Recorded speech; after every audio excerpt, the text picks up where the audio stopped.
We all have those childhood memories, those really old memories that go way back to those days when we were just barely old enough to begin remembering things. And most of those memories are just like a little flash or just a little moment that might just be fuzzy in our minds, in which we just have this briefest of memories of those young days of our life. Well, I have those too, you have those too, but I have this one childhood memory that is not just a little flash of a memory. It is a vivid, full memory, and it comes from the days when I was 6 years old in the first grade.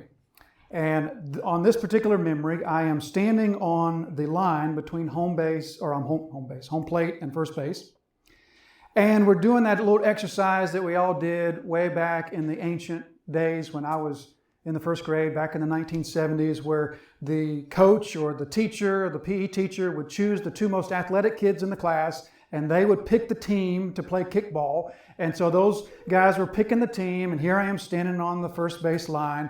And of course, as the story goes, I'm the last one to be picked. Now, I remember that story vividly. I can tell you the weather on that day. It was overcasty and cold. I can tell you the name of those two kids, Ricky and Timmy. I can tell you the name of the teacher, Mr. Forsythe.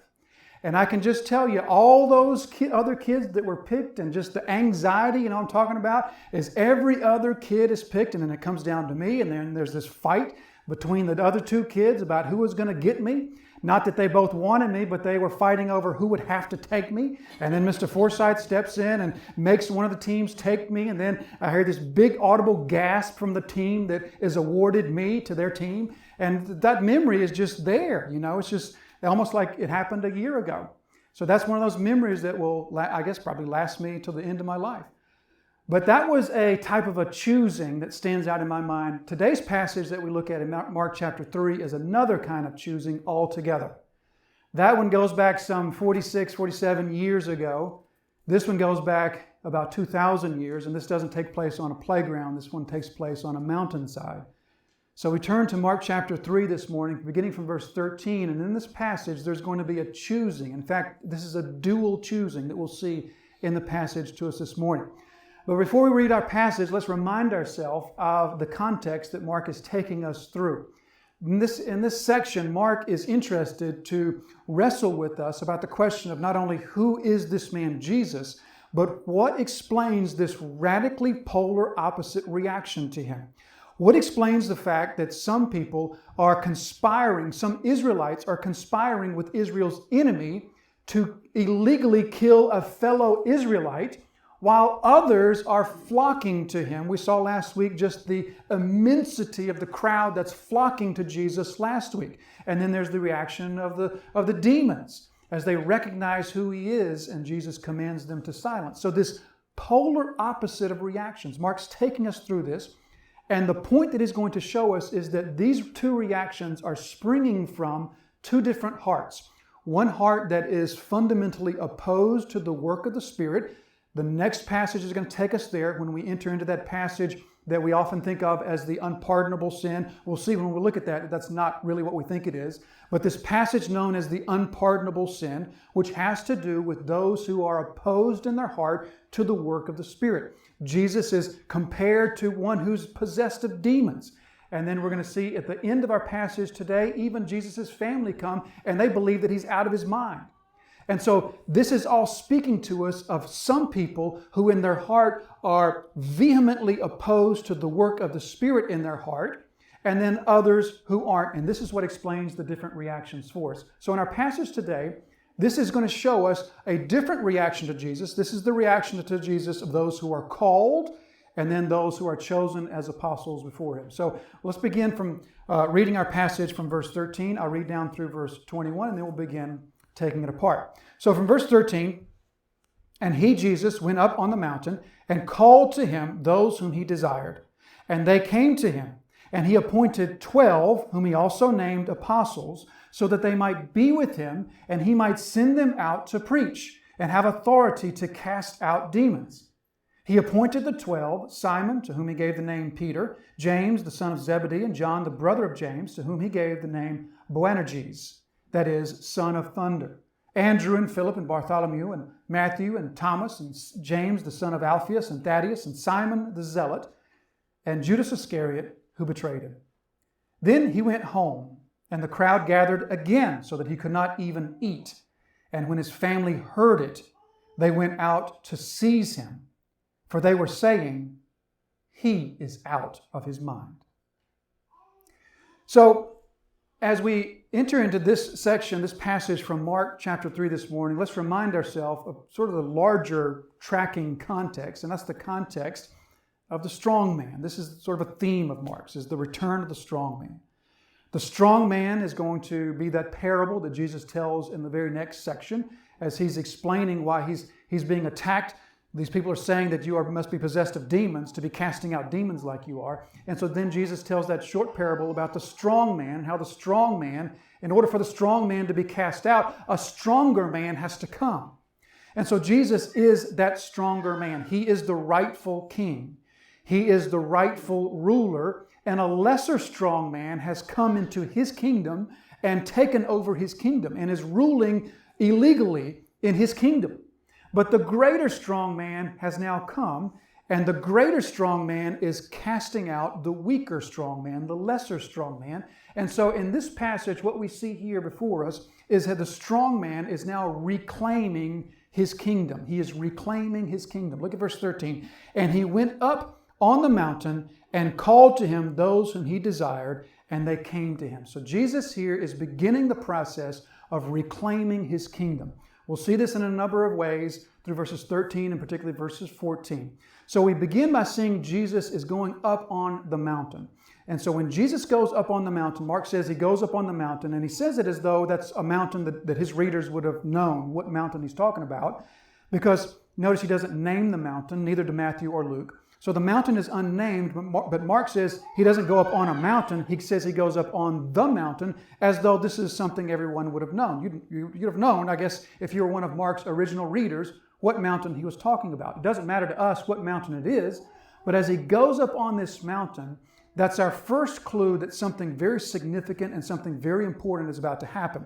Because we have been trained by the Scriptures to recognize that when the scene shifts to a mountain, either divine revelation is about to take place or something very significant spiritually is about to take place. Mark has taught us this already, but in fact, we're going to see this emphasized throughout the remainder of Mark's gospel, is that when we see the scene shift to a mountain, we know that something very significant spiritually is happening. Just to kind of take a brief look ahead, chapter 6 and verse 46, he goes up on the mountain to pray. That's the night that the storm comes and he's going to walk on the water. Mark chapter 9 and verse 2, he goes up onto the high mountain. They go up on the mountain with James and Peter and John, and that's the Mount of Transfiguration where Jesus is transfigured before them. Mark chapter 11 and verse 1, they go to the Mount of Olives, and he sends two of his disciples to the Mount of Olives. That's when he is entering into the city for the triumphal entry. Mark chapter 13, verse 3, he sat on the Mount of Olives opposite the temple and gives the Olivet Discourse. Chapter 14, verse 26, they go out to the Mount of Olives on the night of his arrest, and we could go on. But clearly Mark is painting for us a picture of mountaintop, mountainside equals revelation and spiritual significance. And Mark is not the only writer to do this. All the gospel writers do this. And in fact, all of Scripture does this. Just a really brief overview here. Chapter 11, verse 29 of Deuteronomy, we're given the parable of the two mountains, the mountain of good, the mountain of evil. In Genesis chapter 22 and verse 2, that's Abraham taking the son of promise, Isaac, up on the mountain to sacrifice him. 1 Kings chapter 18, that's the conflict, this grand conflict between good and evil with Elijah there on Mount Carmel. One chapter later, 1 Kings chapter 19, that's once again Elijah on the mountain when the Son of God comes and meets with him. Exodus chapter 19, verse 3, that's the giving of the law for God's people on Mount Sinai. Later on, Moses will meet again with God on the mountain. Zechariah 14 and verse 4, that is the return of Christ when he is said to return onto a mountain. And that is just a very small sampling.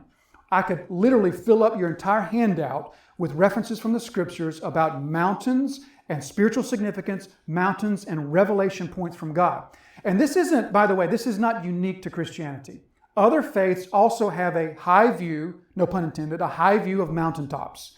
And oftentimes other faiths will attach significance to mountaintops as well. So I don't want to confuse you by leading you to believe that only Christianity and Judaism think of mountaintops in this way. But it is to say this: when the Bible mentions a mountaintop, our attention should be focused on what's about to happen, because that's a signal for us that something significant is about to happen. And what's about to happen in this passage is one of the most significant days of Jesus' entire life on earth. This is, without a doubt, one of the 5 most significant days of Jesus' life, if not one of the 3 or 2 most significant days of Jesus' life. If we were to make a list of the most significant days of Jesus' earthly life, we would have to include, of course, his baptism. We would have to take a look at the day he was transfigured on the mountain. We would, of course, look to his arrest and crucifixion, his resurrection. But we would also have to look at this day before us here. In fact, this would, I believe, put together with the day of his death, burial, and then together with the resurrection day, this would be the 2 most significant days of Jesus' life. This is a tremendously significant day. What we're witnessing on the side of this mountain is something that can really be seen as a crossroads in all of human history, a crossroads in the life of God's people. A new thing will be born on this mountainside today, something that continues to this day and something that's extraordinarily significant. The significance of this day can be seen on the fact that Jesus goes to the mountainside, but also it can be seen if we take a look at Luke's gospel, and we see how Luke tells us that prior to this night, Jesus spent the entire night in prayer. One of only 2 occasions that Jesus is said to spend the whole night in prayer. Of course, the other would be Gethsemane and the night of the arrest. This being the other night in which we're told that not only did Jesus rise early to pray, but he spent the entire night in prayer. If we were to look at Luke's words in Luke chapter 6 and verse 12, we said that we read there that all night he continued in prayer. Now we might be led to believe from that English word continue that Jesus prayed throughout the night. Maybe we've had a similar sort of experience. Maybe you've had some trouble sleeping, something's weighing heavily on your mind, you pray for a while, then maybe you doze off and wake up a little bit later and it's still on your mind, you pray some more, maybe you get up and get some water, get a cup of coffee or something like that, and you pray some more, and you think of that as praying throughout the night.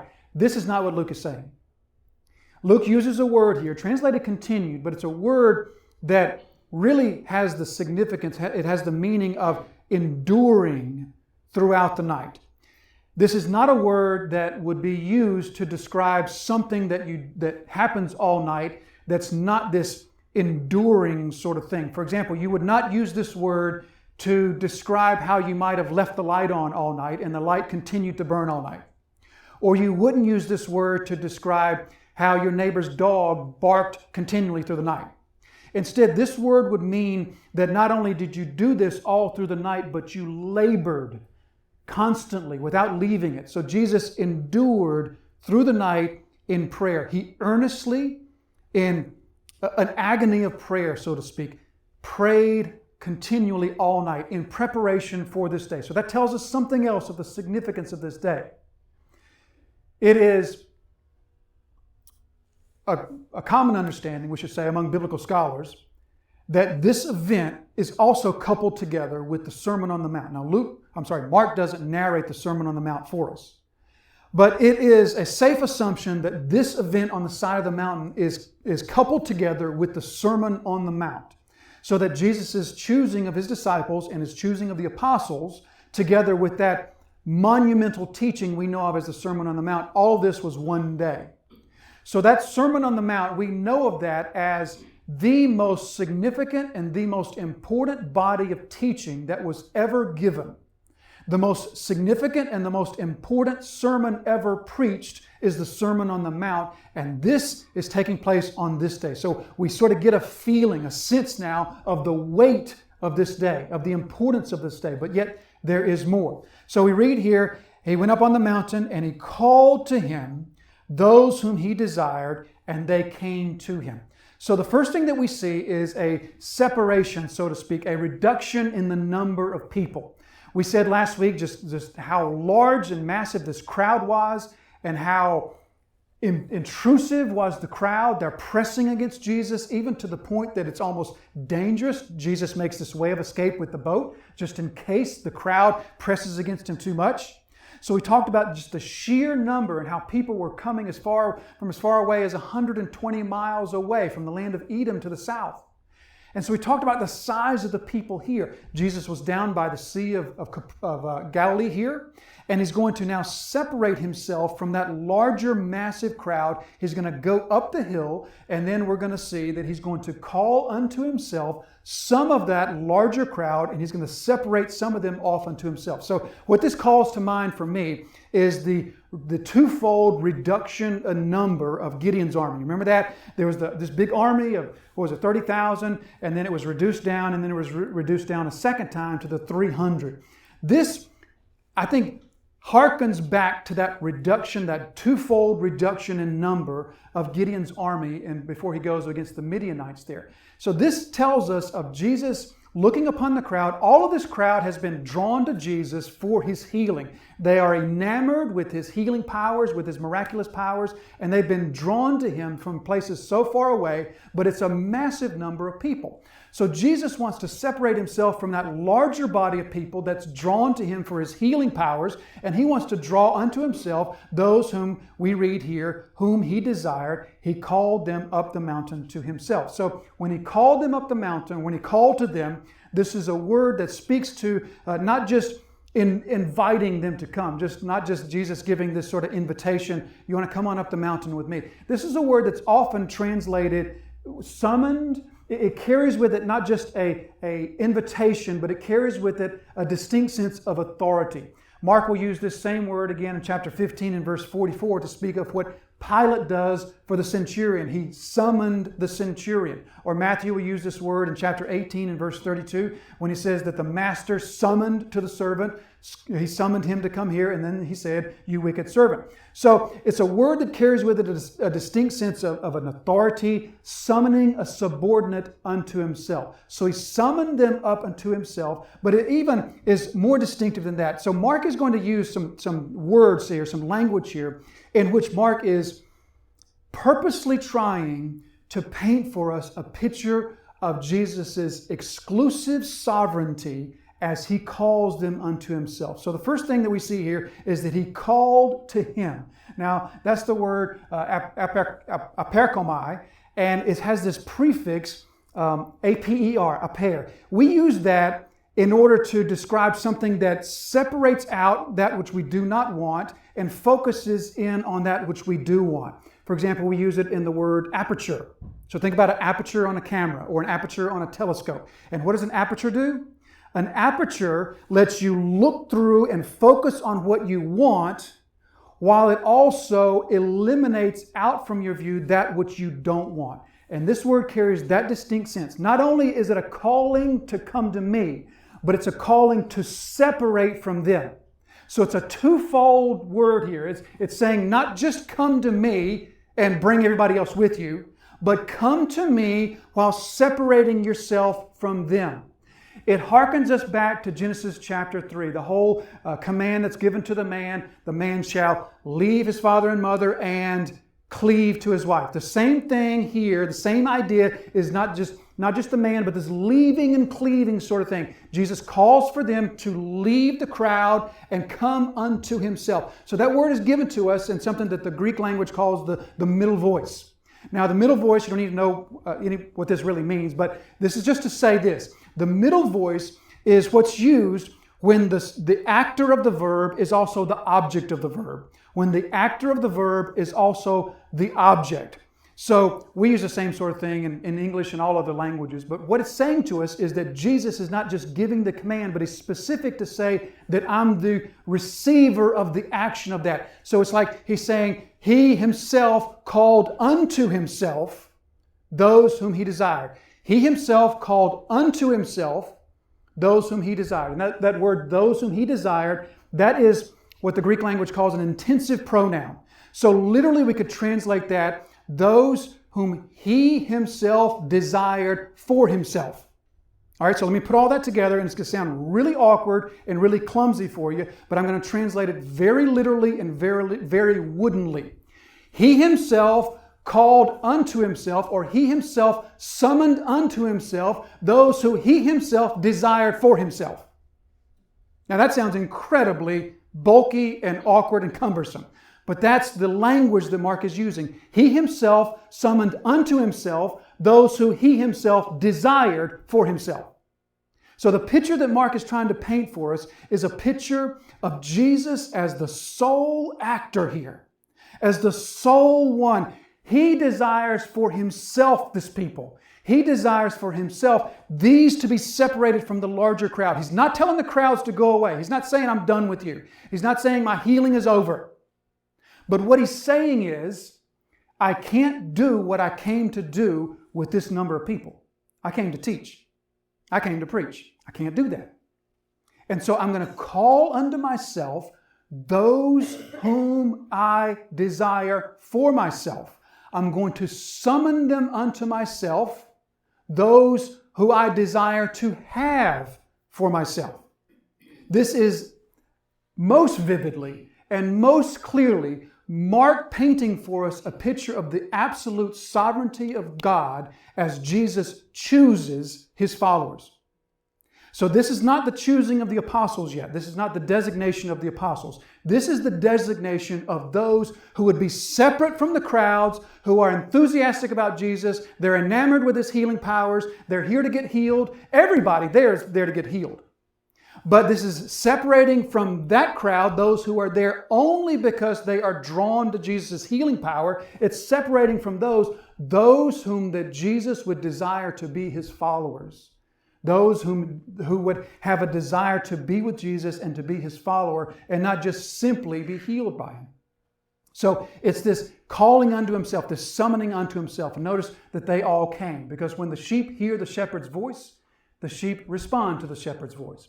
So this is a clear picture of the doctrine of God's choosing. I didn't put it there. I'm not twisting any words to make it appear like it's there. I'm not changing any emphasis. I'm simply showing you what Mark wrote. If you are under the impression that the doctrine of God's choosing is something that only shows up in Ephesians and Romans, then here we have it in Mark chapter 3. Clearly, Mark is saying to us that Jesus chose for himself those whom he wanted to separate from the larger crowd to come to him to be his followers. And again, we're not yet to the apostles.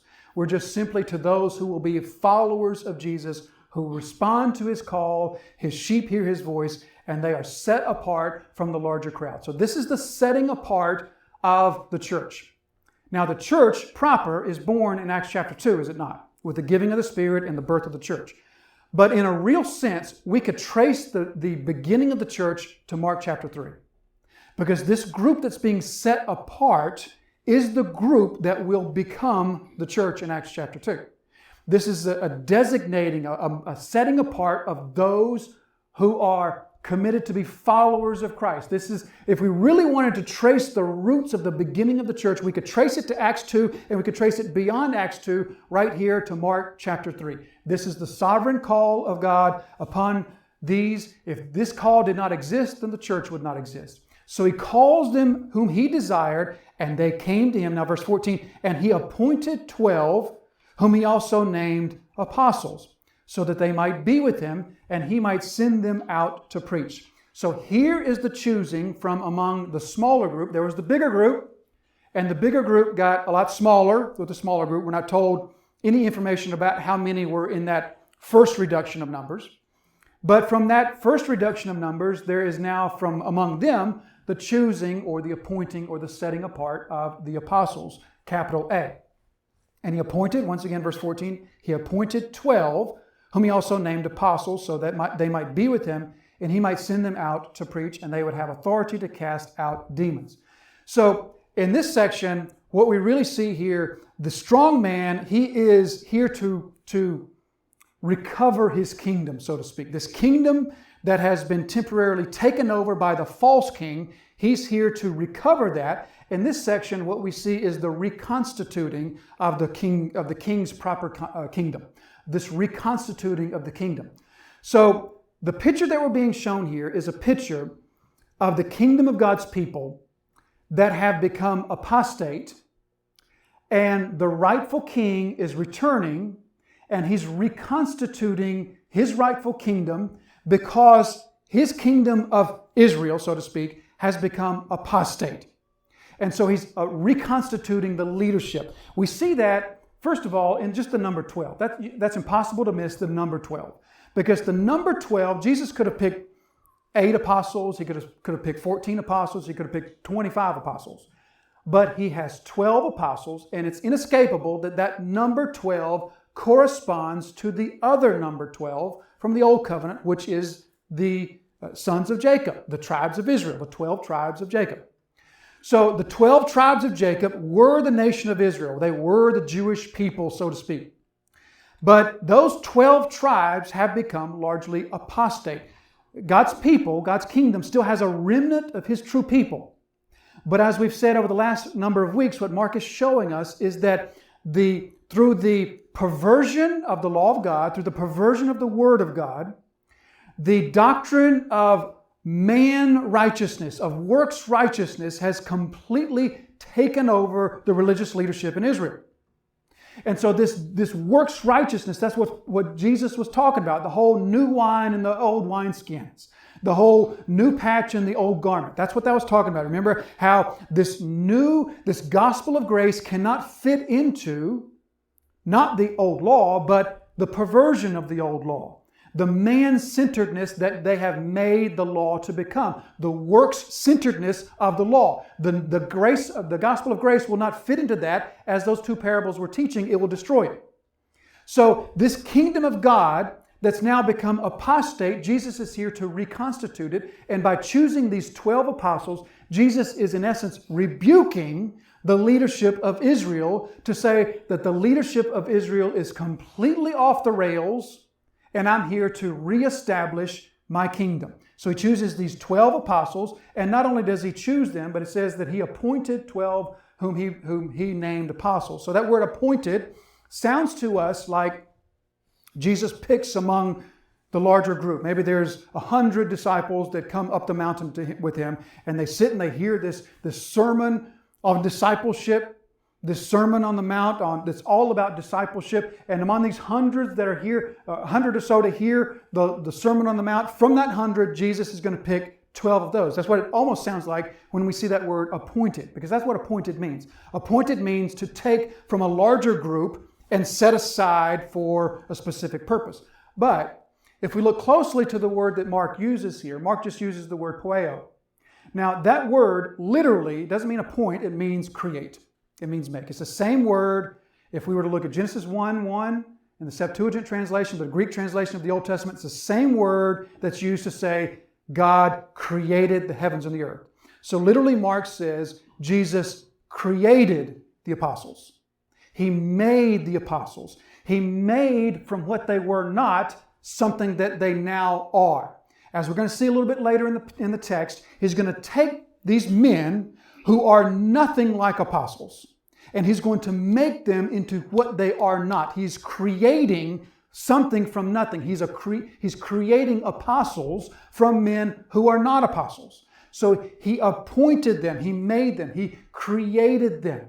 And this is the working out of what we see in John chapter 15, when Jesus says to the apostles, "You didn't choose me, I chose you."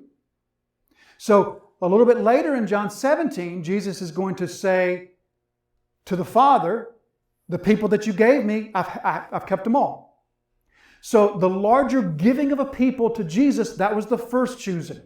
This is what Jesus says in John chapter 15. To the apostles, he says to them, "You didn't choose me, I chose you and I appointed you." So this is the actual choosing that Jesus is talking about.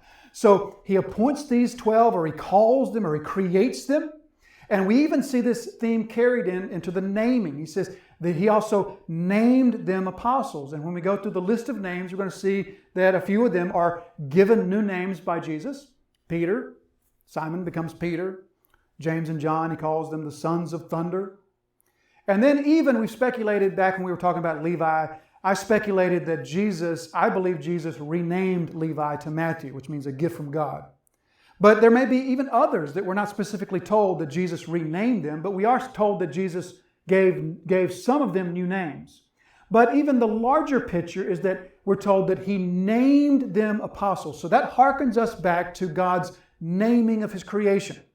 When we see that God called the day, day, and he called the night, night. He named his creation, and we know that in the scriptures, the duty of naming, the task of naming has to do with authority.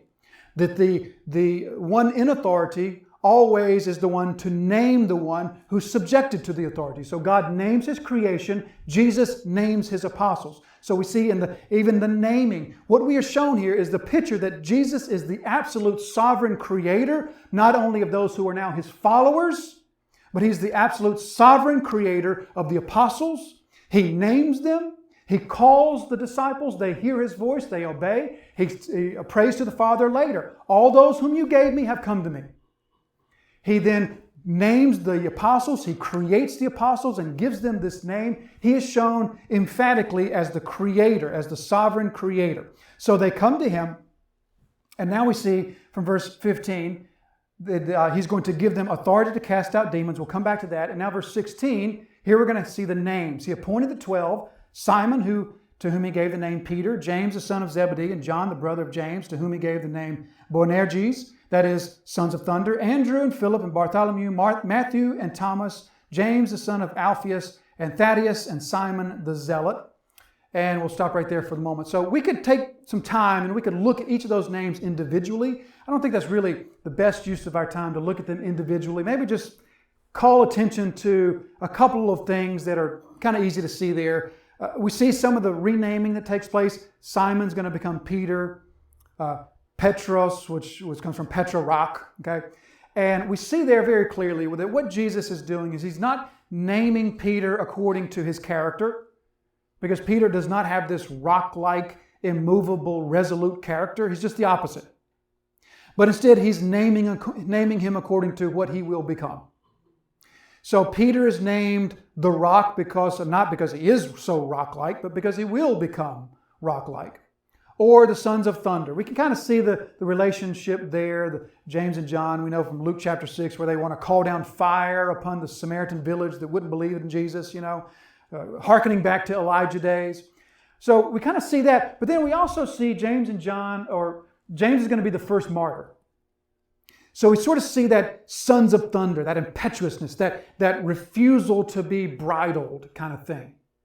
James is going to be the first one who will refuse to cow down to the Roman authorities, and he's going to preach the gospel anyway. He's going to be the first one martyred. John, of course, he's going to write the Revelation. Now, oftentimes we think about John as sort of this really gentle disciple of love. The epistles of John are very gentle, but the apocalypse is not so gentle. So this is James and John. They're the sons of thunder. They are the unbridled ones, so to speak. And we can kind of see some other things there. But the last thing to draw attention to before we go to the 12th name would be Simon the Zealot. And just to kind of think for a moment about the interplay that would have existed between Simon the Zealot and, say, for example, Matthew. Simon is called Simon the Zealot because he is associated with a group of people who will become a political party in a couple of decades after Jesus' death, a political party that will be known as the Zealots. And the Zealots were known for their pro-Israel stance. In fact, their violent pro-Israel stance. They were known to be assassins and terrorists, that kind of thing. Simon is associated with that group that will eventually become the Zealots. So he's called Simon the Zealot here. So we take this to be somebody who's very, very pro-Israel, even to the point of embracing violence. Now, we put that together with this man Matthew, the tax collector. And it doesn't take a whole lot for us to imagine just a very thorny relationship there, apart from the gospel. Two people who were more diametrically opposed, it would be hard to imagine them being together than Matthew the tax collector and Simon the pro-Israel zealot. So imagine Simon the zealot and Matthew, the former tax collector, they're going to sleep in close proximity to one another. They're going to share a table together. They are going to be an example for us of just what the gospel can bring together, of how the gospel transcends all cultural boundaries. It transcends all human divisions, and it brings together those who never would have been brought together otherwise. So that's a little bit about Simon the Zealot and Matthew. And again, we could dig more deeply into a lot of those names, or all those names if you wanted. But just suffice to say that of those 12 names, here's the list of 12 apostles. Only 4 of them are going to be mentioned ever again in Mark's gospel. Simon, James and John, and of course, number 12, Judas. Other than those 4, the other 8, Mark will never mention them again, which is interesting. These 12 apostles, 7 of them, their name is only mentioned one time. Matthew is only mentioned one time, and he's mentioned again elsewhere as Levi. But then 8 of the apostles are only mentioned right here in all of Mark's gospel. So now let's just turn our attention finally to the final number 12, the most problematic apostle, verse 19, and Judas Iscariot, who betrayed him. So Judas Iscariot, we all are quite familiar with that name. Judas Iscariot, because that's a name that's just emblazoned upon the Christian conscience as the one who was the betrayer of our Lord. So we're told that Judas the betrayer is among the 12 who were chosen. On all the lists of the apostles, he's always last. He's always the 12th one. And he's always designated as the betrayer. The apostles, the gospel writers, by the way, as just sort of a side note, the gospel writers are far harsher towards Judas than Jesus ever is. That's just something to kind of ponder.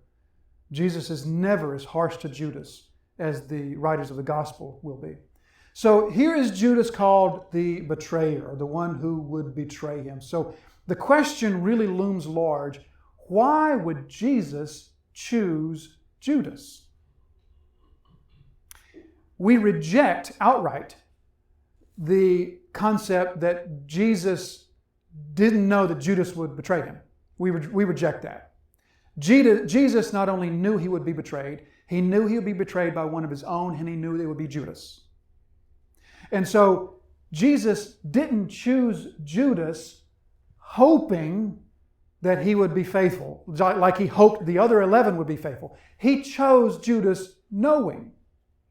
So what are we to make of this extremely problematic and even, should I say, embarrassing choice by our master to choose out of only 12? He had hundreds to choose from, and of the 12 he picked, one of them was a betrayer. So one of the things that this shows us very clearly is, once again, I love pointing this out, the authenticity of the true Gospels. Because if this were a man-written gospel, there is no way that we would have included such an embarrassing detail about our master. If people put this together, if people made this up, that would have absolutely been washed out of the story. But it's here. All the Gospels have it. And so clearly this is another mark of the authenticity of the divine nature. God is not embarrassed that Jesus chose a betrayer. He intended to choose a betrayer. So that's the first thing that we see. Another thing that I want to point out just real quickly is Jesus' association with Judas, or should I say the other way around, Judas's close association with Jesus. And how Judas stands for us as a stark reminder that close association with Jesus is not necessarily proof of grace. Close association with Jesus does not necessarily say that we are under the grace, the salvific grace of God. To be closely associated with Jesus, or in our day, to be closely associated with His people, in no way declares that we are necessarily one of God's.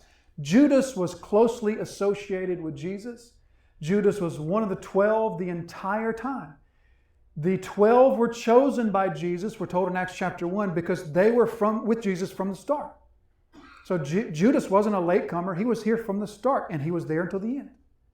So this close association with Jesus, oftentimes, we can look at this the other way around, and we can know that those who want no association with God's people, it's really problematic to think of one who wants nothing to do with God's people as being among God's people.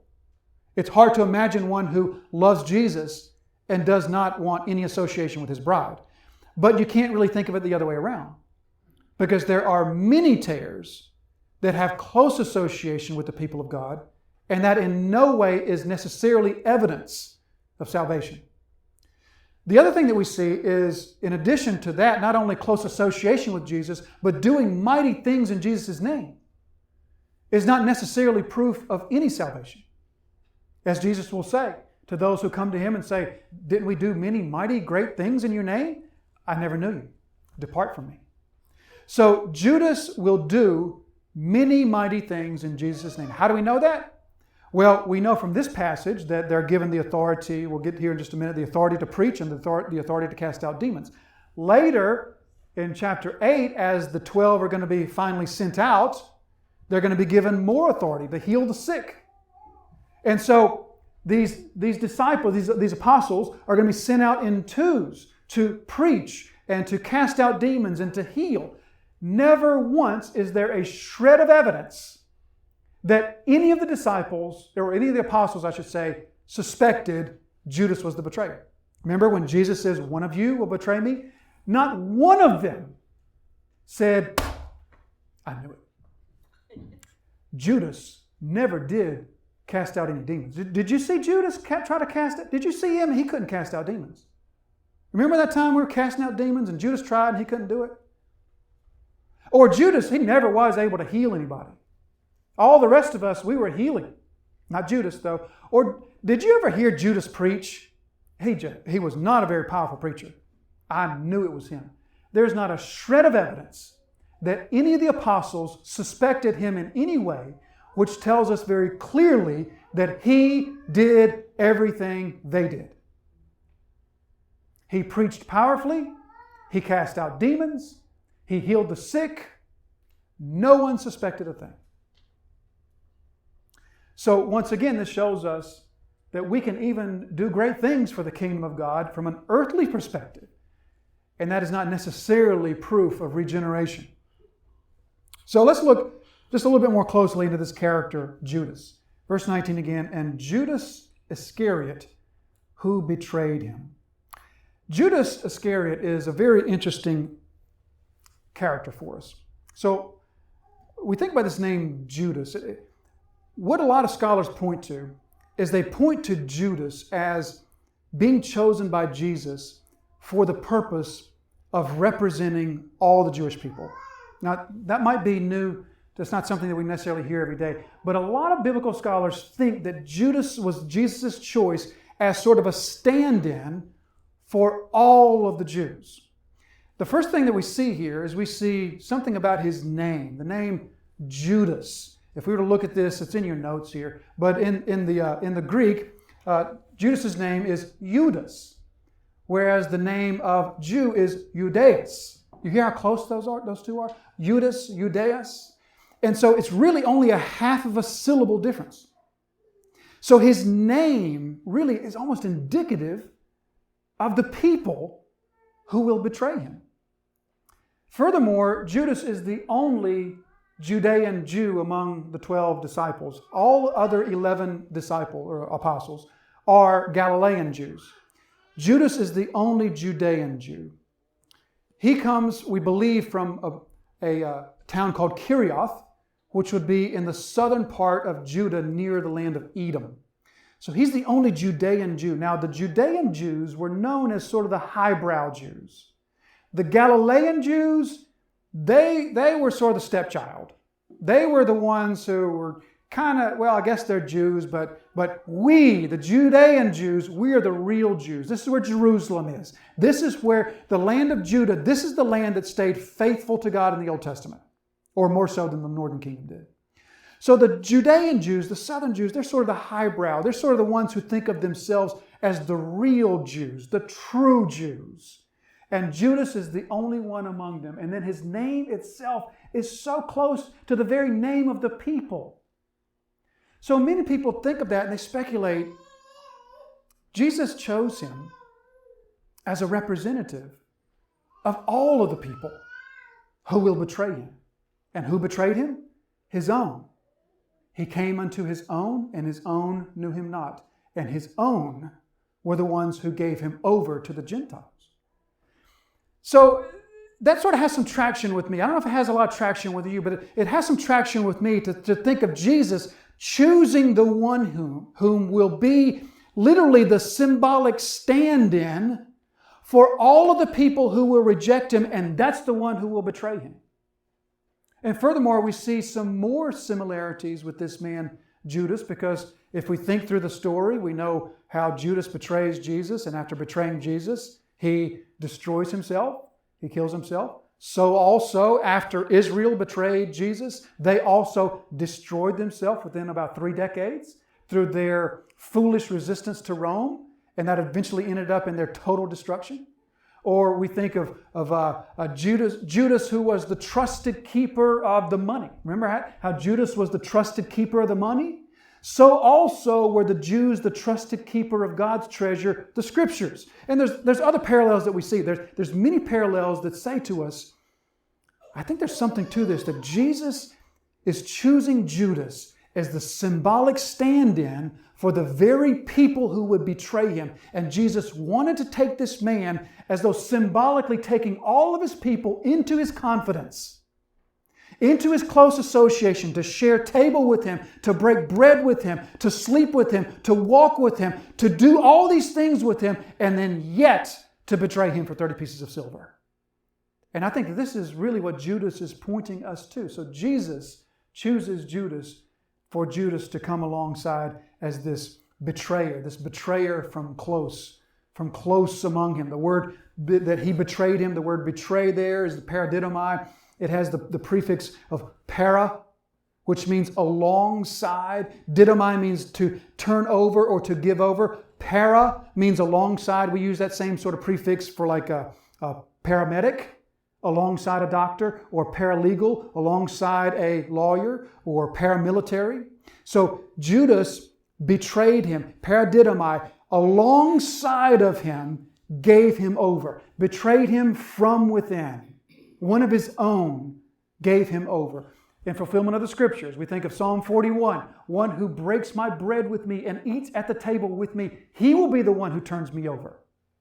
Or as Jesus will say to Judas when Judas comes there to betray him with the kiss, he will say in Matthew 26, friend, what are you doing?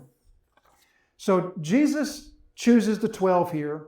He creates this apostleship. He sets them apart. One of them he knows all along to be a betrayer. But now let's look back up to verse 14 again. And he appointed, or he created 12, whom he also named apostles, so that they might be with him, and he might send them out to preach and have authority to cast out demons. So let's look finally at this, what they're appointed to. They're appointed to, first of all, to be with Jesus. So let's not miss out on that. They're appointed, or they're created as this group of apostles to be with Jesus. The larger group of disciples is not said to be chosen to be with Jesus. They're chosen to come to him. But the apostles are created or chosen to be with him. And so this being with Jesus, we see here just right out of the gate that this is the first and the most fundamental step of discipleship. Discipleship just cannot be separated from intimacy with Jesus, from being with Jesus, from connection to Jesus. And I know that sounds like a really simple, really just straightforward thing to say, but it is so true. Discipleship cannot be divorced from just simply spending time with Jesus in his word, in prayer, in the corporate worship of his people. Spending intimate time with Jesus, being with him. We think of Acts chapter 4 when 2 of these apostles are going to be drugged before the council, and they're going to say, we recognize 2 things about them. First of all, we recognize that they are uneducated men, but secondly, we also recognize that they have been with Jesus. Something about being with him was apparent to those who say, we recognize these people have been with Jesus. That is how we are disciples. That is how we make disciples of ourselves. That's how we make disciples of others. Is we make disciples of ourselves by being with Jesus, by spending significant time with Jesus. We make disciples of others by helping others to see how to spend time with Jesus, by encouraging others to spend time with Jesus. It really is the starting point for everything. It really is the non-negotiable, fundamental foundation for everything of the Christian life, is intimate connection with Jesus, of being with Jesus. But we also see that not only is this discipleship to be a task, but it begins with a relationship. But we also see that this being with Jesus is something that we, I think, can maybe think of it sort of in romantic kind of terms of just this romantic idea of sitting at Jesus' feet. Like Mary. Remember the Mary-Martha story? And here's Martha working in the kitchen, but then here's Mary sitting at his feet, just sort of soaking up his attention or his teaching. And then Martha comes and complains, and then Jesus says, well, Mary has chosen the better. She's chosen to sit at my feet and to hear this teaching. And so we can kind of think of this being with Jesus as this idyllic sort of romantic notion of just peaceful communion with Jesus. Now the disciples, the apostles, are going to be with Jesus in that way quite a lot. From chapter 4, verse 34, we're going to be told that there's this parable that Jesus tells of the soils, and not everybody understands that. And so Jesus will take his apostles aside and privately explain it to them. Now, we don't know how many times something like that's going to happen. But over the next coming years with Jesus, that's going to happen untold numbers of times, where the apostles are going to have an experience with Jesus, time with Jesus that's close, up close and personal and intimate. They're going to be the recipients of teaching that the others don't receive. In particular, there's also going to be the three, Peter, James, and John, who we're going to see them spending even more significant time with Jesus. They're the ones who go on the Mount of Transfiguration with Jesus. They're the ones who go with Jesus to raise Jairus' daughter from the dead. They're the ones who are asked to pray for him the night of his arrest in Gethsemane. So we're going to see that they're going to have this time of peace, communion, close, intimate teaching and fellowship. But their time of being with Jesus, we should be careful to see, their time of being with Jesus is not just that. And neither is it for us either. The apostles' being with Jesus is going to include, from this point on, every single trial that Jesus will endure up until his arrest. They will be with Jesus when Jesus has nowhere to lay his head. They will be with Jesus when he has nothing to eat. And like we saw from the previous stories, all they have to eat on the Sabbath day is just some heads of grain that they pick with their hands. They will be with Jesus when the Pharisees spew venomous hate toward him. They will be with Jesus when the Pharisees pick up rocks to stone him. They will be with Jesus when the crowds begin screaming to crucify him. They will be not at his side, but they will be sharing all these trials and tribulations up until the point that he separates himself to endure the arrest and the crucifixion alone. So their being with Jesus is going to include a tremendous number of trials and sufferings and hardships.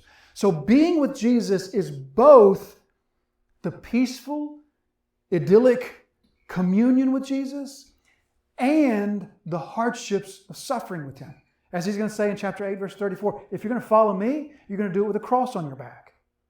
Because you are going to die to yourself and you're going to pick up your cross and you're going to follow me. So the same is true for us. When we say, I want to be with Jesus, I want to be with him in this communing sort of way, we must also understand that being with Jesus involves suffering with him. It involves the hardships and the trials, which are necessary. Because without the hardships and the trials, there would be no way for us to know that being with Jesus means being with a powerful, trustworthy one who will bring us through.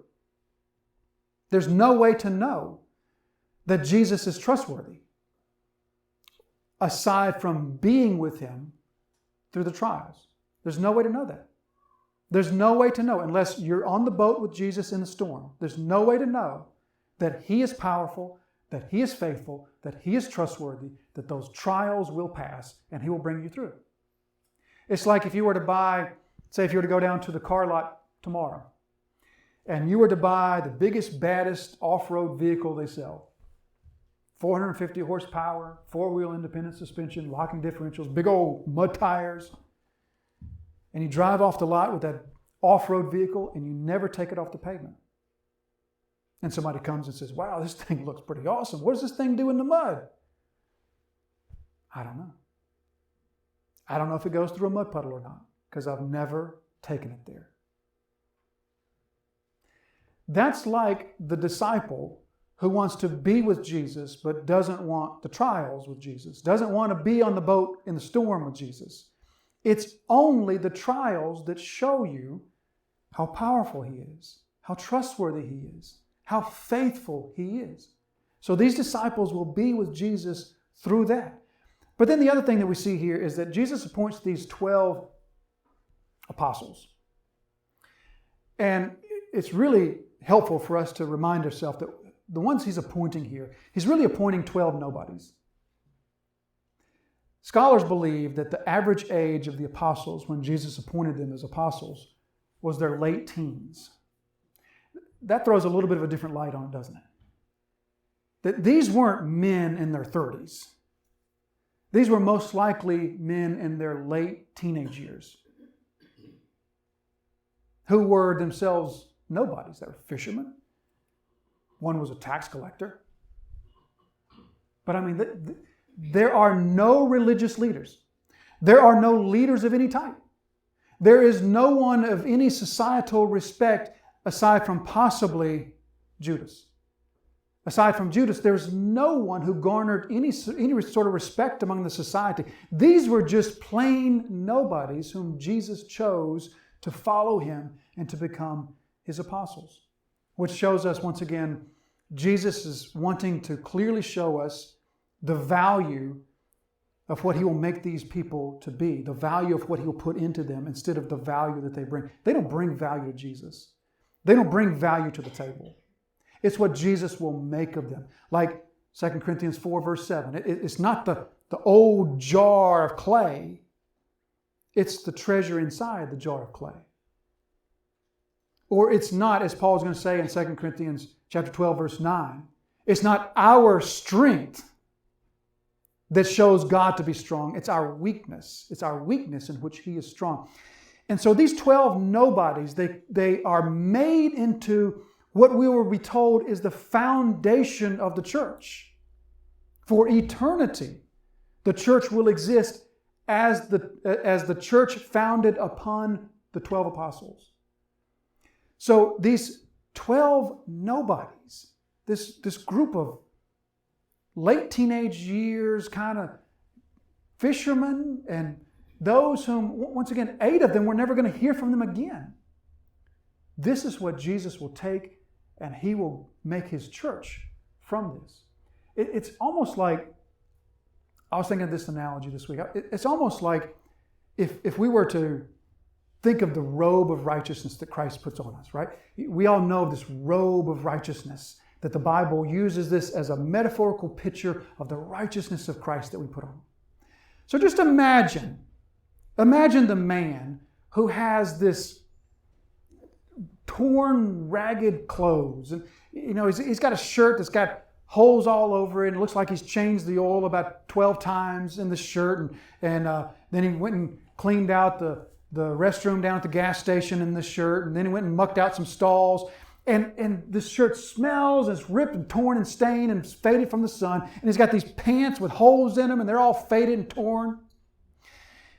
And then Jesus gives to him this perfect robe of righteousness, this perfectly white, perfectly sewn, perfectly tailored robe of righteousness. And He takes off these filthy rags, and He throws them to the ground, and He puts on this robe of Christ's righteousness. And then He reaches down and takes that filthy shirt and puts it on top of the robe. And then takes the pants and pulls them up on top of the robe. That's this filthy, oil-stained, faded, torn up old clothes, and He puts them on top of this perfect robe of righteousness. And then He says, not too bad, huh? I got a few holes, a couple of stains, but who doesn't, right? So glad I got the robe of Christ's righteousness. But then look at how this clothes, this shirt now fits on top of it. All the holes and the tears in the shirt, the robe of righteousness now covers those. You would say, what a fool. What a fool. But isn't that what we often do with the robe of Christ's righteousness? We seek to take our filthy garments and say, oh, I'm so glad I've got this robe of righteousness from Christ, but let me put this shirt back on top of it. This would be to kind of hearken back to some of the language of chapter 3. This would be like the new wine and the old wineskin. Or this would be like the new patch and the old garment. To say, that robe of righteousness is not compatible with those filthy rag clothes that you've got. That robe of righteousness cannot be worn in conjunction with those filthy old clothes of yours. Those need to be burned and thrown into the fire.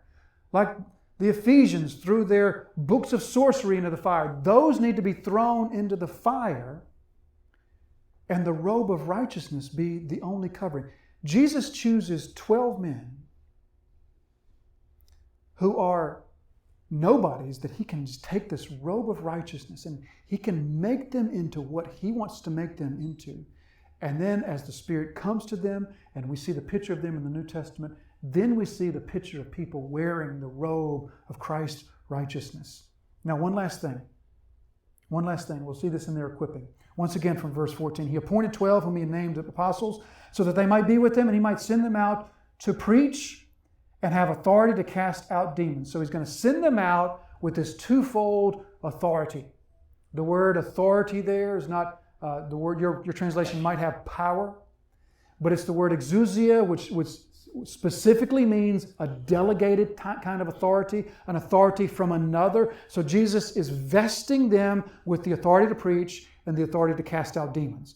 They don't have in themselves any sort of miraculous power, nor will they have any sort of miraculous power all through the book of Acts that's all their own. They will instead only have what Peter and John will say to the crippled man on the steps of the temple, Peter, silver and gold I've got none, but here's what I can give you in the name of Jesus Christ. That's all that they will have, is this delegated authority, this delegated power. But this authority is given to them twofold. First, to preach and to cast out demons. Now, here we see a correlation between the apostles and us, because we are given the same authority. And I don't mean that we have authority to cast out demons. Instead, they're given the authority to preach, or in other words, to proclaim the way of salvation with authority. And they're also given the authority here to cast out demons. But what casting out demons means for us, in our context, is to show people the power, the expulsive power of the gospel in us. That's what the casting out demons is pointing to in us. In us, we have the authority to proclaim the message of life, the gospel that gives life, and also to proclaim what we talked about last week, the testimony of the power of that gospel in our life, of the preciousness of that gospel in our life.